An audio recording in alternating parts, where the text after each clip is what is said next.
చుట్టూ నిండు కుండలాంటి జలాశయం, మధ్యలో ఆలయం, సర్పం పడగపై దర్శనమిచ్చే స్వామివారు. 400 ఏళ్ల నాటి చరిత్ర. ఆలయానికి చేరుకోవాలంటే బోట్లో షికారు చేయాల్సిందే. దేశంలో మరెక్కడా లేని అరుదైన దత్తాత్రేయుని ఆలయం. ఒకప్పుడు గ్రామం నడిబొడ్డులో ఉన్న ఆలయం ఇప్పుడు నిండు కుండలాంటి ప్రాజెక్టు జలాశయంలో దర్శనమిస్తోంది. ఇంతకీ అక్కడి గ్రామం ఏమైంది? ఆలయం జలాశయంలో ఎందుకు దర్శనమిస్తోంది? ఇప్పుడు చూద్దాం.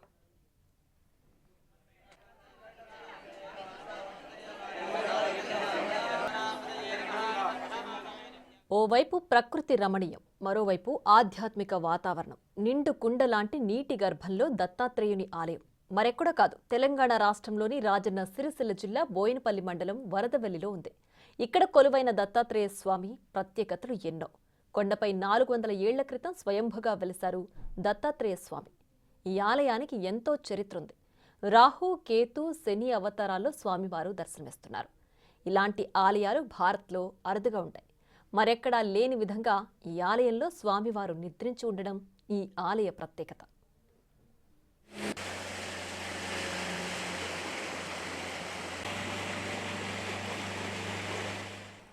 ఇంతకీ గ్రామం నడిబొడ్డున కొలువైన దత్తాత్రేయుని ఆలయం నీటి గర్భంలోకి ఎందుకు మారింది?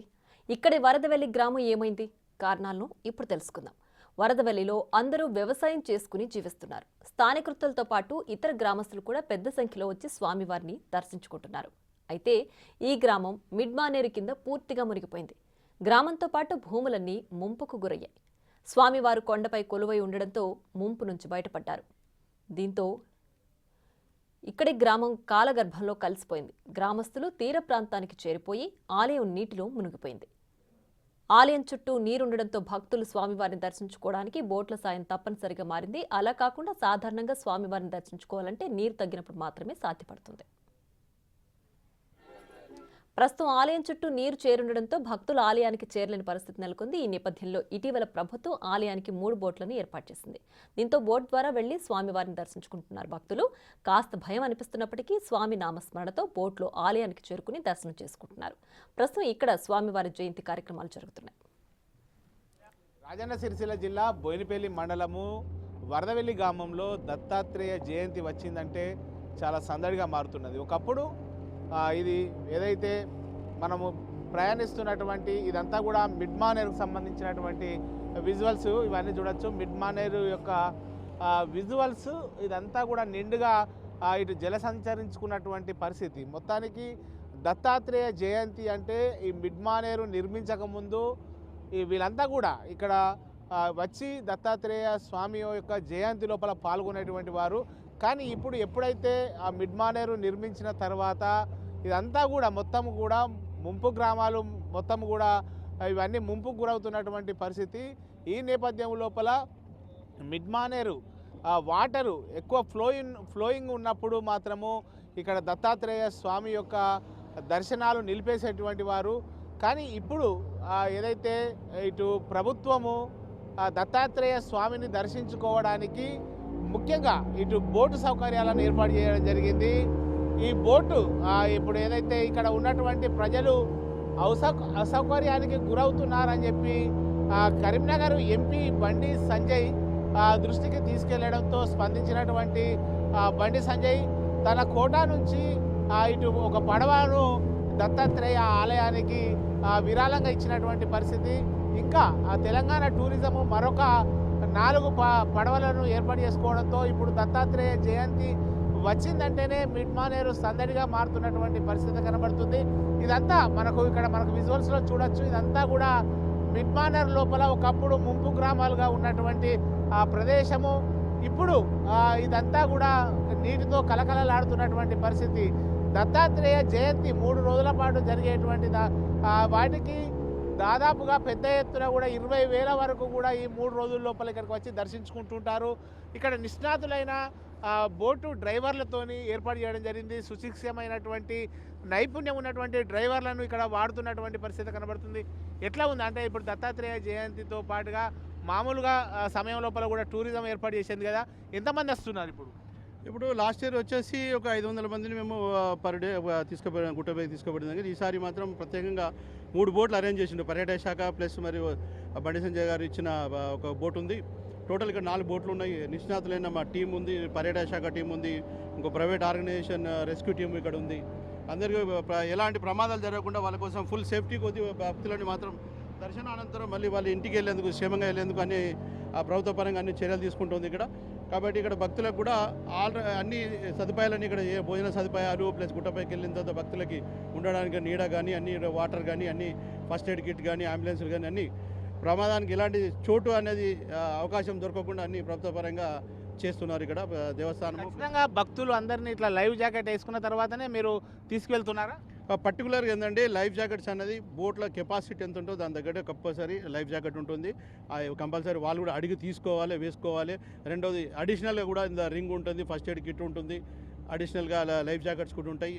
ఎక్స్ట్రా బోట్స్ కూడా రెస్క్యూ పర్పస్లో కూడా 2 బోట్లు ఇక్కడ ఉన్నాయి. టోటల్గా 4 బోట్లు ఉన్నాయండి. ఎలాంటి ప్రమాదం జరగకుండా రాష్ట్ర ప్రభుత్వం జయంతి నేపథ్యం లోపల, దత్తాత్రేయ జయంతి నేపథ్యం లోపల రోజు ఎంతమంది భక్తులు వస్తున్నారు ఇక్కడికి? జయంతికి మాత్రం దగ్గర 15 నుంచి 20 వేలు ఈసారి, ఎందుకంటే బోట్స్ వచ్చినాయి కాబట్టి కొద్దిగా పెరిగే అవకాశం ఉంది. లాస్ట్ ఇయర్ అయితే 15,000 మంది రావడం జరిగింది. ఈసారి ఇంకా పెరిగే అవకాశాలు కూడా ఉన్నాయి. దాని దగ్గర బోట్లు అరేంజ్ చేయడం జరిగింది. వాటికి సంబంధించిన అన్ని అరేంజ్మెంట్స్ ఇక్కడ చేయడం జరిగింది. దానికి రాష్ట్ర ప్రభుత్వం పర్టికులర్గా దీని మీద శ్రద్ధ చూపి ఇంకా కూడా బోట్స్ కూడా అరేంజ్ చేసే జాతర కోసం. అట్లా కాకుండా గురువారము ప్లస్ ఆదివారం పర్టికులర్గా ఇక్కడ బోట్ అనేది ఉంటుంది. కాంటాక్ట్ నెంబర్స్ ఉంటే కూడా వాళ్ళు వచ్చి ముందు ఏమైనా కావాలంటే కూడా సంప్రదించి వచ్చి దర్శనం చేసుకోవడానికి ఉంటుంది. ఎందుకంటే ఇది సౌత్ ఇండియాలోనే దత్తాత్రేయుడు స్వయంభూ వెలిపించింది కాబట్టి ఇక్కడ మొక్కుకున్న వారికి కొంగు బంగారం అన్నట్టుగా కంపల్సరీ వాళ్ళకి కోరికలు తీరుతున్నాయి కాబట్టి ఆ నమ్మకంతో ఒకరి ద్వారా ఒకరు తెలుసుకొని చాలామంది భక్తులు ఇక్కడికి వస్తున్నారండి.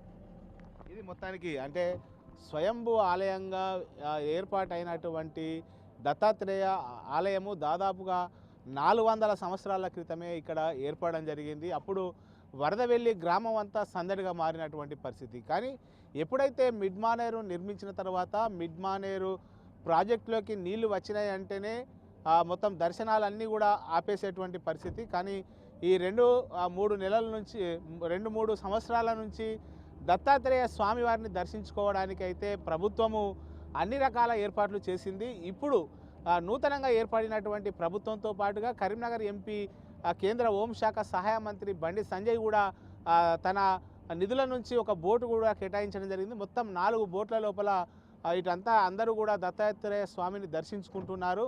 ముఖ్యంగా ఈ 3 రోజుల పాటు జరిగేటువంటి దత్తాత్రేయ స్వామి దర్శనానికి పెద్ద ఎత్తున కూడా దాదాపుగా 40,000 మంది కూడా దర్శనం చేసుకున్నటువంటి పరిస్థితి కనబడుతుంది. కెమెరా పర్సన్ అంజితో శ్రీనివాస్, బిగ్ టీవీ, వరదవెల్లి నుండి. అయితే ఆలయం చుట్టూ భారీగా నీరుండడంతో ప్రాణభయం ఉన్నప్పటికీ స్వామివారి దర్శనం కోసం సాహసం చేస్తూనే ఆలయానికి చేరుకుంటున్నట్లు భక్తులు తెలుపుతున్నారు. ప్రభుత్వం బోటు సౌకర్యం ఏర్పాటు చేయడంతో భక్తులు ఇక్కడి ప్రకృతి అందాలను తిలకిస్తూ స్వామివారిని దర్శించుకుంటున్నారు. అయితే ఇక్కడ బ్రిడ్జ్ నిర్మిస్తే స్వామివారి దర్శనానికి ఎలాంటి ఆటంకాలు ఉండవని, ప్రభుత్వం చొరవ చూపి భక్తుల సౌకర్యార్థం బ్రిడ్జ్ నిర్మాణానికి నిధులు మంజూరు చేయాలని భక్తులు కోరుతున్నారు. ఇప్పుడు దత్తాత్రేయ దర్శనానికి బోటు ఏర్పాటు చేసినటువంటి బోట్ లోపల దత్తాత్రేయ దర్శనానికి వెళ్తున్నటువంటి కొంతమంది భక్తులు ఉన్నారు. అసలు వాళ్ళు ఎక్కడి నుంచి వచ్చారు, దత్తాత్రేయ స్వామి యొక్క మహిమలు ఏంటి తెలుసుకునేటువంటి ప్రయత్నం చేద్దాం. అమ్మ, మీరు ఎక్కడి నుంచి వచ్చారు? నమస్తే అండి, నేను కరీంనగర్ నుండి వచ్చాను. అయితే జనరల్గా ఈ రూట్లో వెళ్తున్నాను, కానీ ఇది చూడడం ఫస్ట్ టైం చాలా థ్రిల్లింగ్గా అనిపిస్తుంది. ఏర్పాట్లు కూడా చాలా బాగా చేశారు. అది చూడడానికి ఒక ఐలాండ్ లాగా అనిపిస్తుంది. మళ్ళీ బోట్ సౌకర్యం కల్పించినందుకు చాలా సంతోషంగా ఉంది. అంటే ఒకప్పుడు దత్తాత్రేయ స్వామిని దర్శించుకోవాలంటే బోటు లేని పరిస్థితి. ఈ నీటి లోపల దత్తాత్రేయ స్వామి అంటే మునిగి తేలినప్పుడు మాత్రమే దర్శించుకోవాలి. ఇప్పుడు ప్రభుత్వం ఏర్పాటు చేసింది కదా, ఎట్లా ఫీల్ అవుతున్నారు? చాలా ఆనందంగా ఉందండి. అంతకుముందు చాలా ఇబ్బందులు పడ్డాము దర్శనం చేసుకోవడానికి. ఇప్పుడు చాలామంది ప్రజలు కూడా ఆనందంగా ఉన్నారు బోట్ సౌకర్యం రెగ్యులర్గా కల్పించినందుకు. అంతకుముందు ఓన్లీ జాతర కోసం మాత్రమే బోట్ ప్రైవేట్గా తెప్పించేవాళ్ళు. ఇప్పుడు ప్రతి గురువారం ఆదివారం కూడా బోట్ సౌకర్యం కల్పిస్తున్నారు. అదే టూరిజం నుండి కూడా ఒక వ్యక్తి వచ్చి మాకు సహాయ సహకారాలు అందిస్తున్నందుకు చాలా సంతోషంగా ఉంది. మీరు చెప్పండి, మీరు ఎక్కడి నుంచి వచ్చారు? ముఖ్యంగా ఇలా బోటు లోపల దత్తాత్రేయ దర్శనానికి వెళ్తున్నారు, ఎలా అనిపిస్తుంది? చాలా హ్యాపీగా ఉంది. మాది ఊరే వరదవెల్లి, మేము కమిటీ ప్రధాన కార్యదర్శి. అయితే మాకు అంతకుముందు బోట్ సౌకర్యం లేకుండే మా వాటర్ వచ్చినప్పటి నుంచి. తర్వాత ఓన్లీ జయంతి రోజే మేము ప్రభుత్వం నుండి 2 బోట్లు తెప్పించుకొని 3 రోజులు జయంతి కార్యక్రమం చేసుకునేటోళ్ళం. ఎంపీ బండి సంజయ్ చొరవతోటి మాకు సంజయ్ అన్న మాకు బోట్ ఇప్పించిండు. కాబట్టి ఆ బోట్ ఇప్పించినప్పటి నుంచి ప్రతి బేసవారం ఆదివారం ప్రతి పుణ్యానికి మాకు బోట్ సౌకర్యంతో భక్తులందరూ దర్శనం చేసుకోవడానికి చాలా సౌకర్యంగా ఉంది మాకు. ఇప్పుడు అందరు భక్తులు బోట్ల లోపల పోయి దర్శనం చేసుకుంటున్నారు కదా? అవును. ఇది మరొక భక్తుడు ఉన్నారు. మీరు ఎక్కడి నుంచి వచ్చారు? ఎట్లా ఎట్లా అనిపిస్తుంది? మేము ఇదే గ్రామం అండి. మాకు కూడా చాలా ఆనందంగా ఉంది. మా ఊరు ఇంతమంది ఇంతగా డెవలప్ కావడానికి మా దత్తాత్రేయ స్వామి. దీన్ని మేము బాగా ఆనందంగా చేస్తున్నాం. ఇది మొత్తానికైతే ఒకప్పుడు దత్తాత్రేయ స్వామి జయంతి అప్పుడే ఇక్కడ పడవలు లోపల భక్తులు దత్తాత్రేయ స్వామి దర్శనానికి వెళ్ళేవారు. కానీ ఇప్పుడు ప్రభుత్వం యొక్క చొరవతో, ఇటు కేంద్ర హోంశాఖ సహాయ మంత్రి బండి సంజయ్ యొక్క చొరవతో ఇప్పుడు 4 బోట్ల వరకు ఉండడంతో ప్రతిరోజు కూడా ఇటు మిడ్మానేర్ లోపల ఆహ్లాదకరమైనటువంటి వాతావరణం లోపల ప్రయాణం చేస్తూ స్వయంగా వెలిసినటువంటి దత్తాత్రేయ స్వామిని దర్శించుకుంటుంటే ఎంత భాగ్యము, మాకు జన్మజన్మల చేసుకున్నటువంటి పుణ్యము అని చెప్పి భక్తులు ఫీల్ అవుతున్నటువంటి పరిస్థితి కనబడుతుంది. కెమెరా పర్సన్ అంజితో శ్రీనివాస్, బిగ్ టీవీ, వరదవెల్లి నుండి. స్వామివారు నిద్రించి కనపడటం, నీటి గర్భంలో ప్రకృతి రమణీయంతో ఆధ్యాత్మిక ఉత్తిపడేలా 400 ఏళ్ల చరిత్ర కలిగిన ఆలయం దేశంలో మరెక్కడా లేదని పురోహితులు చెబుతున్నారు. మానేరు లోపల సుమారు 500 మీటర్ల వరకు మనం బోట్ లోపల ప్రయాణం చేసి ఇక్కడికి రావడం జరిగింది. దత్తాత్రేయ స్వామి ఆలయం ఈరోజు దత్తాత్రేయ స్వామి జయంతి కావడంతో పెద్ద ఎత్తున కూడా భక్తులు వస్తున్నారు. ఈరోజు, రేపు, ఎల్లుండి 3 రోజుల పాటు కూడా దత్తాత్రేయ జయంతి ఉత్సవాలు జరుగుతూ ఉంటాయి. రేపు దాదాపుగా ఒక 10 నుంచి 15 వేల మంది కూడా ఇక్కడికి వచ్చి దర్శనం చేసుకుంటారని చెప్పి ఇక్కడ ఉన్నటువంటి వారందరూ కూడా చెబుతున్నటువంటి పరిస్థితి. ప్రస్తుతం నాకు అందుబాటు లోపల దత్తాత్రేయ ఆలయం యొక్క ప్రధాన అర్చకులు గారు ఉన్నారు. చెప్పండి, అసలు ఏంది దత్తాత్రేయ స్వామి యొక్క ఆలయ విశిష్టత? ఇది సనాతనమైనటువంటి స్వయంభూ దేవాలయం. గత 400 సంవత్సరాల క్రితం ఋషులు చెప్పిన మాట, మనకు ఋషులు పూర్వీకులు ఏం చెప్పారంటే 400 సంవత్సరాల క్రితం వెంకటావధూత అనేటువంటి ఒక అవధూత అఖండంగా తపస్సు చేశాడు. 40 రోజులు చేస్తే స్వామి రావు సర్ప రూపంలో దర్శనమిచ్చాడు. భారతదేశంలో ఇటువంటి రూపంలో దత్తాత్రేయుడు ఎక్కడ కూడా లేడు, ఇక్కడ మాత్రమే వెలిశాడు స్వామివారు. కాబట్టి ఇక్కడ భక్తులకు కొంగు బంగారమై నిలుస్తూ శిలగా మారి పవలించాడు. అందుకే శయన దత్తుడు అని, పడుకున్నటువంటి దత్తుడు, రావు సర్ప రూపంలో పడుకున్న దత్తుడు. మిగతా దత్తాత్రేయ ఆలయాలు కూడా భారతదేశ వ్యాప్తంగా మొత్తం ఉన్నాయి కదా, ఆ ఆలయాలకు ఈ ఆలయానికి అంటే విశిష్టత ఏంటిది, తేడా ఏంటిది? అంటే ఇక్కడ దత్తాత్రేయుడు పడుకొని ఉంటాడా? రావు శయన దత్తుడు పవలించి ఉంటాడు. ఎప్పుడైతే స్వామివారు దర్శనమిచ్చిండో ప్రత్యక్షంగా అందరి రావుగ్రహ కేతుగ్రహ బాధలు, సర్వ కష్టాలు, గ్రహ బాధలు తొలగించడానికై ఇక్కడ పవలించి అట్లనే రాయిగా మారిపోయాడు, స్వయంభూగా మారిపోయాడు. ఇది మానవ ప్రతిష్ఠితమో ఇంకా ఋషుల ప్రతిష్ఠితమో కాదు, ఇది స్వయంభూ దేవాలయం, సనాతనమైనటువంటి మూర్తి ఇక్కడ స్వామివారు. ముఖ్యంగా మిడ్మానేరు అంటే ముంపు గురిగాక ముందు చాలా పవిత్రంగా ఉండే, చాలా పెద్ద ఎత్తున కూడా ఇక్కడి భక్తులు వచ్చేటువంటి వారు. ఎప్పుడైతే మిడ్మానేర్ అయిందో ఈ నీటి వల్ల ఎప్పుడో అంటే వారంలో 2 సార్లు, తర్వాత నీరు మొత్తం కూడా అడగంటినప్పుడు వచ్చేటువంటి పరిస్థితి. ఇప్పుడు ప్రభుత్వం మొత్తం కూడా బోట్లు ఏర్పాటు చేసింది. ఎట్లా అనిపిస్తుంది మీకు? అంటే భక్తులు కూడా ఏ రకంగా ఫీల్ అవుతున్నారు? భక్తులు బోట్లు ఏర్పాటైన ద్వారా ప్రతి గురువారం, ఆదివారం, పున్నమ నాడు రావడానికి అవకాశం ఉంది. పూజలు జరుగుతున్నాయి, వ్రతాలు జరుగుతున్నాయి, దర్శనాలు చేసుకుంటున్నారు. భక్తులు చాలా సంతృప్తి వ్యక్తం చేస్తూ ఉన్నారు. అదేవిధంగా ఈ పడవలో లిమిటెడ్ పీపులే వస్తారు కనుక తక్కువ మంది ప్రజలు రావడానికి ఆస్కారం ఉంటుంది భక్తులు కనుక. మనకు మండల నాయకుడు కూస రవీందర్ గారు ప్రోద్బలం చేత, ప్రోత్సాహం చేత ఎమ్మెల్యే మేడిపల్లి సత్యము, మంత్రి రవాణా శాఖ మంత్రి పొన్నం ప్రభాకర్ గారు బ్రిడ్జి శాంక్షన్ చేయడానికి ప్రయత్నాలు జరుగుతూ ఉన్నాయి. అదైతే చాలా గొప్ప క్షేత్రంగా అవతరించడానికి అవకాశం ఉందని మేము అనుకుంటున్నాం. ఇది మొత్తానికైతే 400 సంవత్సరాల దత్తాత్రేయ ఆలయము. ఇప్పుడు ఇటు ప్రతి దత్తాత్రేయ జయంతి వచ్చిందంటే చాలు ఇక్కడ సందడిగా ఏర్పడుతూ ఉంటుంది. ముఖ్యంగా వారంలో ఇటు శనివారం, ఆదివారం తక్కువ మొత్తాదు లోపల బోట్లు ఏర్పడిన తర్వాత వస్తున్నటువంటి నేపథ్యం లోపల ఇప్పుడు ప్రత్యేకించి బోట్లు ఏర్పాటు చేశారు. బోట్లు ఏర్పాటు చేసిన తర్వాత భక్తులు 4 బోట్ల లోపల దత్తాత్రేయ స్వామి వారిని దర్శించుకోవడానికి పెద్ద ఎత్తున కూడా ఇక్కడికి వస్తున్నారు.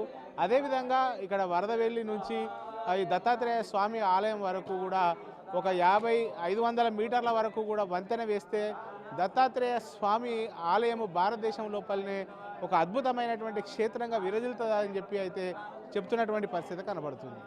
కెమెరా పర్సన్ అంజితో శ్రీనివాస్, బిగ్ టీవీ, వరదవెల్లి నుండి. మిడిమానేరులో మునిగిపోక ముందు దత్తాత్రేయ స్వామి గుడికి ప్రతి గురువారం ప్రతి పౌర్ణమి రోజు అంగరంగ వైభవంగా పూజలు జరిగేవి. ప్రతి పౌర్ణమికి ఈ దత్తాత్రేయ స్వామి సన్నిధిలో అన్నదాన కార్యక్రమాలు ఉండేవి. ఈ మిడిమానేరు ప్రాజెక్టు వలన ఈ వరదవెల్లి గ్రామం కాలగర్భంలో కలిసిపోయినందున ఇక్కడ రవాణా సౌకర్యం లేనందున కేవలం దత్త జయంతి రోజు మాత్రమే ఈ ప్రభుత్వం 2 బోట్లను ఏర్పాటు చేసి యాత్రికులకు ఈ దత్తాత్రేయ స్వామి జయంతికి దర్శనానికి మన మంత్రి పొన్నం ప్రభాకర్ గారు, అలాగే ఎమ్మెల్యే చొప్పదండి మేడిపల్లి సత్యవన్న గారు టూరిజం శాఖ ఆధ్వర్యంలో 2 బోట్లు ఏర్పాటు చేయడం జరిగింది. భారతదేశంలో స్వయంభూ దత్తాత్రేయ స్వామి ఈ వరదవెల్లి గ్రామంలో ఉన్నది. మరి గత ప్రభుత్వం 10 సంవత్సరాలు ఈ గుడిని కానీ ఈ డెవలప్మెంట్ కానీ పట్టించుకోలేదు. ఈ ప్రభుత్వం మంత్రి పొన్నం ప్రభాకర్ని కానీ ఎమ్మెల్యే మేడిపల్లి సత్యమన్న గారిని మరి చొరవ తీసుకొని టూరిజం శాఖ ద్వారా దత్తాత్రేయ స్వామిని టెంపుల్ డెవలప్ చేసినట్టయితే మరి పెద్ద ఎత్తున ఇప్పుడు తెలంగాణ రాష్ట్రం నుండే కాకుండా ఆంధ్రప్రదేశ్, మహారాష్ట్ర, ఛత్తీస్గఢ్, కర్ణాటక రాష్ట్రాల నుంచి ఈ దేవాలయంకి వస్తారు. ప్రభుత్వం ప్రత్యేక దృష్టి పెట్టి ఈ దేవాలయం అభివృద్ధి చేయాలని కోరుతున్నాను. మిడ్మానేరు వరదవెల్లి గ్రామం అన్న ఇక్కడ నేను పుట్టకముందు నుంచే మాకు టెంపుల్ ఉంది. భారతదేశంలోనే 2 గుళ్ళు ఉన్నాయి, ఒకటి కర్ణాటకలో, ఇది ఇక్కడ వరదవెల్లి కాడ. ఈ పాము పడగ మీద దత్తాత్రేయ స్వామి కొలువై ఉన్నాడన్న. ఇది మేము 10 సంవత్సరాల నుండి మిడ్మానేరులో మునిగిపోయిందన్న. మేము గత ప్రభుత్వానికి కూడా మేము ఈ రోడ్ సౌకర్యం కానీ ఇక్కడ ఉన్న మేము అన్నదాన కార్యక్రమం పెట్టాలన్నా మాకు ఇక్కడ జాగ లేకుండా పోయిందన్న. సో ఈ ప్రభుత్వం వచ్చినాక మన కూసరవన్న, పొన్నం ప్రభాకర్ అన్న, మేడిపల్లి సత్యమన్న గారి ఆధ్వర్యంలో మాకు రోడ్డు శాంక్షన్ కూడా వేయించారన్న. త్వరలో దీనికి రోడ్డు భూమి పూజ కూడా ఉందన్న. ఇప్పుడు మాకు అక్కడ మేము వేసుకున్న అన్నదాన కార్యక్రమ సత్రానికి కూడా కూసరావన్నను సత్యమన్న చేయబట్టే అక్కడ మాకు పర్మిషన్ ఇచ్చారు. గత ప్రభుత్వంలో ఫ్రీగా మట్టి ఇక్కడ కాలువ స్టార్ట్ అయినాక ఫ్రీగా మట్టి పోయడానికి కూడా మాకు పోయమన్నా కానీ గత 10 సంవత్సరాల ప్రభుత్వం మమ్మల్ని పట్టించుకోలే. ఈ ప్రభుత్వం వచ్చిన కాంచెల్లి మాకు చాలా డెవలప్ అయిందన్న. మాకు త్వరలో ఇక రోడ్డు కూడా శాంక్షన్ అవుతుందన్న. దీనికి పేరున కూసరవన్నకు, సత్యమన్నకు, పొన్నం ప్రభాకర్ అన్నకు ధన్యవాదాలన్న. చూసారుగా, దేశంలోనే మరెక్కడా లేని దత్తాత్రేయుని అరుదైన ఆలయం. చారిత్రక నేపథ్యం ఉన్న ఇలాంటి ఆలయాల అభివృద్ధి జరిపి తగిన గుర్తింపు తీసుకొస్తే టెంపుల్ టూరిజం అభివృద్ధి చెంది ప్రభుత్వానికి ఆదాయంతో పాటు భక్తులకు సౌకర్యం కూడా ఏర్పడుతుంది. పరిపాలనలో మార్పు చూపిస్తూ అభివృద్ధి పథంలో దూసుకుపోతున్న తెలంగాణ ప్రభుత్వం ఇలాంటి పురాతన ఆలయాల అభివృద్ధిపై దృష్టి కేంద్రీకరించాలని కోరుకుందాం.